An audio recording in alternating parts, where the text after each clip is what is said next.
লাজতে মৰো তোক সন্মুখত দেখিলে উশাহবোৰ ছুটি হৈ কাষলৈ আহিলে কনে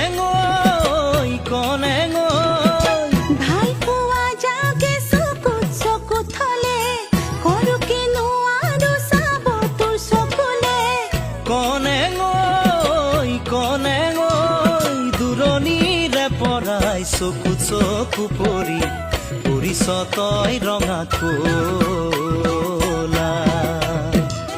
পচোৱা বলিছে আচলখন খহিছে দেহাটোৰ কুমলীয়া দূৰণিৰে পৰাই চকু